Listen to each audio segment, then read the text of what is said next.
आप सभी का स्वागत है। शुक्रवार की पावन दिन पर हम आपके लिए माता संतोषी की व्रत कथा लेकर आए हैं। अगर आपको कथा कहानी पसंद आती है तो समर्थन दें। शुक्रवार का दिन माता संतोषी को समर्पित होता है। जो भी जातक विवाह संबंधित समस्याओं से जूझ रहा हो तथा आर्थिक तंगी, गृह कलेश से सामना कर रहा हो, उसे यह व्रत अवश्य करना चाहिए। माता संतोषी का व्रत युगल दंपति, स्त्री और पुरुष दोनों कर सकते हैं। शुक्रवार के दिन माता संतोषी की पूजा आराधना संपूर्ण हृदय समर्पित के साथ की जाना चाहिए। इस पूजा के दौरान माता की आरती, पूजन तथा अंत में माता की कथा भी सुननी और सुनानी चाहिए। ऐसा करने से माता संतोषी की कृपा शीघ्र ही प्राप्त होती है। अब हम आपको माता संतोषी की व्रत कथा सुनाएंगे, जो इस प्रकार है। जय माँ माता संतोषी। किसी नगर में एक बुढ़िया थी। उसके 7 बेटे थे। 6 कमाने वाले थे जबकि एक निकम्मा था। बुढ़िया 6 बेटों के रसोई बनाती, भोजन कराती और उनसे जो कुछ जूठन बच जाती वह 7वें बेटे को दे देती। एक दिन वह पत्नी से बोला, देखो मेरी माँ मुझे कितना प्रेम करती है। वह बोली, क्यों नहीं, सबका जूठा जो तुमको खिलाती है। वह बोला, ऐसा नहीं हो सकता। मैं जब तक आंखों से ना देख लूं, मैं तुम्हारी बात मान नहीं सकता। बहू हंसकर बोली, देख लोगे तब तो मानोगे। कुछ दिन बाद त्योहार आया। घर में 7 प्रकार के भोजन और चूरमे के लड्डू बने। वह जांचने को सिर दुखने का बहाना कर पतला वस्त्र सिर पर ओढ़े रसोई घर में सो गया। वह कपड़े में से सब देखता रहा। 6 भाई भोजन करने आए। उसने देखा माँ ने उनके लिए सुंदर आसन बिछा, नाना प्रकार की रसोई परोसी और आग्रह करके उन्हें जमाया। वह देखता रहा। 6 के भोजन करके उठ जाने पर तब माँ ने उनकी जूठी थाली में से लड्डुओं के टुकड़े उठाकर एक लड्डू बनाया। जूठन साफ कर बुढ़िया ने उसे पुकारा, बेटा 6 भाइयों ने भोजन कर लिया है, अब तू भी आकर बैठ जा। उठ, तू कब खाएगा? वह कहने लगा, माँ मुझे भोजन नहीं करना, मैं अब परदेश जा रहा हूँ। माँ ने कहा, कल जाता हो तो आज ही चला जा। वह बोला, हाँ आज ही जा रहा हूँ। यह कहकर वह घर से निकल गया। घर से परदेश के लिए जाते वक्त पत्नी की याद आई। वह गौशाला में कंडे थोप रही थी। वहां जाकर बोला, हम जावे परदेश, आवेंगे कुछ काल, तुम रहियो संतोष से, धर्म अपनो पाल। तो पत्नी ने भी बोली, जाओ पिया आनंद से हमारो, सोच हटाए राम भरोसे, हम रहे ईश्वर तुम्हें सहाय। 2 निशानी अपन देख धरू में धीर, सुधीमती हमारी बिसरियो रखियो मन गंभीर। तब वह भी बोल पड़ा, मेरे पास तो कुछ नहीं है, यह अंगूठी है, सो ले और अपनी कुछ निशानी मुझे दे दे। वह बोली, मेरे पास क्या है, यह गोबर भरा हाथ है। यह कहकर उसकी पीठ पर गोबर के हाथ की थाप मार दी। वह अपने घर से परदेश के लिए चला गया। जब वह परदेश गया तो उसने एक साहूकार की दुकान देखी। वहां जाकर कहने लगा, भाई मुझे नौकरी पर रख लो। साहूकार को जरूरत थी तो साहूकार बोला,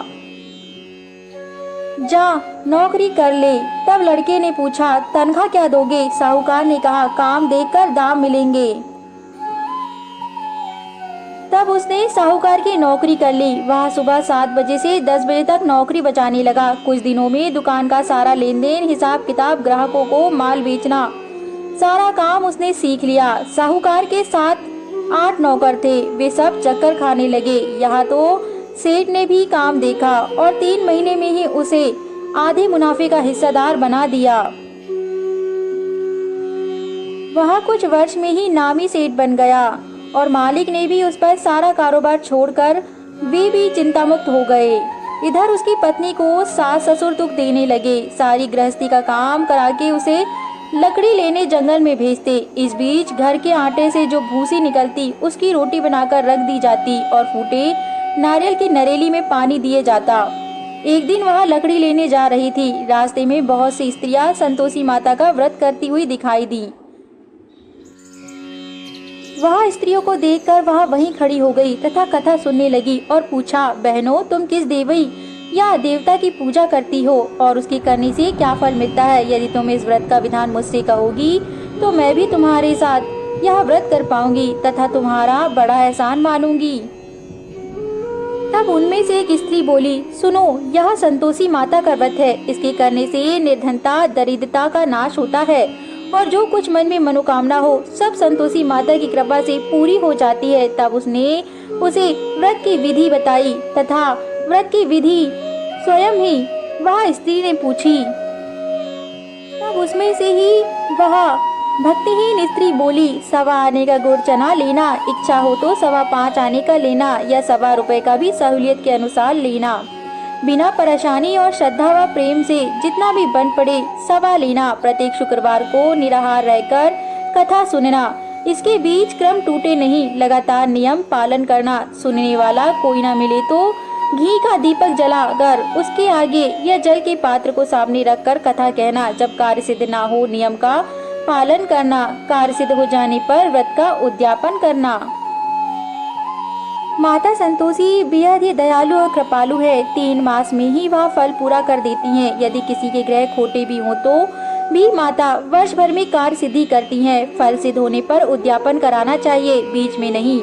उद्यापन में 2.5 सेर आटे का खाजा तथा इसी परिणाम से खीर तथा चने का साग करना। 8 लड़कों को भोजन कराना। जहाँ तक मिले देवर जेठ भाई बंधु के हों और ना मिले तो रिश्तेदार, और तब भी ना मिले तो आस पड़ोसियों को बुला लेना, उन्हें भोजन कराना। यथाशक्ति दक्षिणा दे। माता का नियम पूरा करना। उस दिन घर में खटाई कोई ना खाए। यहाँ सुन बुढ़िया की लड़की की बहू चल दी। रास्ते में लकड़ी के बोझ को बेच दिया और उन पैसों से गुड़ चना ले माता के व्रत की तैयारी करने लगी। सामने मंदिर देखकर पूछने लगी, यह मंदिर किसका है? सब कहने लगे, माता संतोषी का मंदिर है। यह सुनकर माता के मंदिर में जाकर चरणों में लौटने लगी। दीन हूँ, विनती करती हूँ माँ, मैं निपट अज्ञानी हूँ, व्रत के कुछ भी नियम नहीं जानती हूँ, मैं दुखी हूँ। हे माता जगत जननी, मेरा दुख दूर कर, मैं तेरी शरण में हूँ। इतनी करुणा में दया को सुनकर माता को दया आई। एक शुक्रवार बीता था कि दूसरे शुक्रवार को उसके पति का पत्र आया और तीसरे शुक्रवार का उसका भेजा हुआ पैसा आ पहुंचा। यह देख जेठ जेठानी मुंह सिकुड़ने लगे। लड़के ताने देने लगे। काकी के पास पत्र आने लगे, रुपया आने लगा। अब तो काकी की खातरी बढ़ेगी। बेचारी सरलता से कहती, भैया कागज आवे रुपया आवे, हम सबके लिए अच्छा है। ऐसा कहकर आंखों में आंसू भरकर संतोषी माता के मंदिर आ पहुंची। मातेश्वरी के चरणों में गिरकर रोने लगी और कहा, माँ मैंने तुमसे पैसा कब मांगा है? माँ मुझे पैसों से क्या काम है, मुझे तो अपने सुहाग से काम है, मैं तो अपने स्वामी के दर्शन मांगती हूँ। तब माता ने प्रसन्न होकर कहा, जा बेटी तेरा स्वामी आएगा। यह सुनकर खुशी से बावली होकर घर में जा काम करने लगी। अब संतोषी माँ विचार करने लगी, इस भोली पुत्री को मैंने कह तो दिया कि तेरा पति आएगा, लेकिन कैसे? वह तो इसे स्वप्न में भी याद नहीं करता। उसे याद दिलाने को मुझे ही जाना पड़ेगा। इस तरह माताजी उस बुढ़िया के बेटे के पास जा स्वप्न में प्रकट होने लगी। साहूकार के बेटे सो रहा है या जगता है? वह कहने लगा, माता सोता भी नहीं जगता भी नहीं, कहूँ क्या आज्ञा है? माँ कहने लगी, तेरे घर बार है कि नहीं? वह बोला, मेरे पास सब कुछ है माँ, माँ है, बापा है, बहू है, क्या कमी है? माँ बोली, भोले पुत्र तेरी बहू घोर कष्ट उठा रही है, तेरे माँ बाप उसे परेशान कर रहे हैं, वह तेरे लिए तरस रही है, तू उसकी सुध ले। वह बोला, हाँ माताजी यह तो मालूम है, परंतु जाऊँ तो कैसे? परदेश की बात है, लेन देन का कोई हिसाब नहीं, कोई जाने का रास्ता नहीं आता, कैसे चला जाऊँ? माँ ने कहा, मेरी बात मान, सवेरे नहा धोकर संतोषी माता का नाम ले, घी का दीपक जला, दंडवत कर, दुकान पर जा बैठ। देखते ही देखते तेरा सारा लेन देन चूक जाएगा, जमा का माल बिक जाएगा, सांझ होते होते धन का भारी ढेर लग जाएगा। अब बूढ़ी माता की बात मानकर वह नहा धोकर संतोषी माता को दंडवत कर घी का दीपक जलाकर दुकान पर जा बैठा। थोड़ी देर में देने वाले लेने वाले रुपया लाने लगे, लेने वाले हिसाब लेने लगे। कोठे में भरे सामान के खरीदार नगद दाम दे सौदा करने लगे। शाम तक धन का भारी ढेर लग गया। मन में माता का नाम ले चमत्कार देख प्रसन्न हो घर पे जाने के लिए वह गहना कपड़ा सामान खरीदने लगा। यह काम से निपट तुरंत घर को रवाना हुआ। उधर उसकी पत्नी जंगल में लकड़ी लेने जाती है। लौटते वक्त माताजी के मंदिर में विश्राम करती। वहाँ तो उसके प्रतिदिन रुकने का जो स्थान ठहरा। धूल उठाती देख वह माता से पूछती है, हे माता, यह धूल कैसे उड़ रही है? माता कहती है, हे पुत्री, तेरा पति आ रहा है। अब तू ऐसा कर, लकड़ियों के 3 बोझ बना ले, एक नदी के किनारे रख और दूसरा मेरे मंदिर पर, अब तीसरा अपने सिर पर। तेरे पति को लकड़ियों का गट्ठा देख मोह पैदा होगा, वह यहाँ रुकेगा, नाश्ता पानी खाकर माँ से मिलने जाएगा। तब तू लकड़ियों का बोझ उठाकर जाना और चौक चौक पर गट्ठा डालकर जोर से आवाज लगाना, लो सासू जी, लकड़ियों का गट्ठा लो, भूसे की रोटी दो, नारियल के खेपड़े में पानी दो, आज मेहमान कौन आया है। माता जी से बहुत अच्छा कहकर वह प्रसन्न मन से लकड़ियों के 3 गट्ठर बनाई, एक नदी के किनारे पर और एक माता जी के मंदिर पर रखा। इतने में मुसाफिर आ पहुंचा। सूखी लकड़ी देख उसकी इच्छा उत्पन्न हुई कि यहाँ पर परिश्रम कर लेना चाहिए और भोजन बनाकर खा पीकर गांव जाएंगे। इसी तरह रुककर भोजन बनाया, विश्राम करके गांव को गया, सबसे प्रेम से मिला। उसी समय सर पर लकड़ी का गट्ठर लिए वह उतावली सी आती है, लकड़ियों का भारी बोझ आंगन में डालकर जोर से 3 आवाज देती है, लो सासू जी, लकड़ियों का गट्ठर लो, भूसे की रोटी दो, आज मेहमान कौन आया है। की आवाज सुनकर उसकी सास बाहर आकर अपने दिए हुए कष्टों को भुलाने हेतु कहती है, बहू ऐसा क्यों कहती है, तेरा मालिक ही तो आया है, आ बैठ, मीठा भात खा, भोजन कर, कपड़े गहने पहन। उसकी आवाज सुन उसका पति बाहर आता है, अंगूठी देख व्याकुल हो जाता है। माँ से पूछता है, माँ यह कौन है। माँ बोली, बेटा यह तेरी बहू है, जब से तू गया है तब से सारे गांव में भटकती फिरती है, घर का काम काज कुछ करती नहीं, 4 पहर खाकर जाती है। वह बोला, ठीक है माँ, मैंने इसे भी देखा और तुम्हें भी, अब दूसरे घर की चाबी दो, उसमें रहूंगा। माँ बोली, ठीक है, जैसी तेरी मर्जी। तब वह दूसरे मकान की 3री मंजिल का कमरा खोल सारा सामान जमाया। एक दिन में राजा के महल सा ठाट बाट बन गया। अब क्या हुआ, बहू सुख भोगने लगी। इतने में शुक्रवार आया। तब उसने पति से कहा, मुझे माता संतोषी के व्रत का उद्यापन करना है। पति ने बोला, खुशी से कर लो। वह उद्यापन की तैयारी करने लगी। जेठानी के लड़कों को भोजन के लिए कहने गई। उन्होंने मंजूर किया, परंतु पीछे से जेठानी ने अपने बच्चों को सिखाया, देखो भोजन के समय खटाई मांगना, जिससे उसका उद्यापन पूरा ना हो सकेगा। लड़के खीर के लिए आए, जमीन पर बैठे तथा पेट भर खीर खाई, परंतु बाद में खाते ही कहने लगे, हमें खटाई दो, खीर खाना हमको नहीं भाता, देखकर अरुचि होती है। वह कहने लगी, भाई खटाई किसी को नहीं दी जाएगी, यह तो माता संतोषी का प्रसाद है।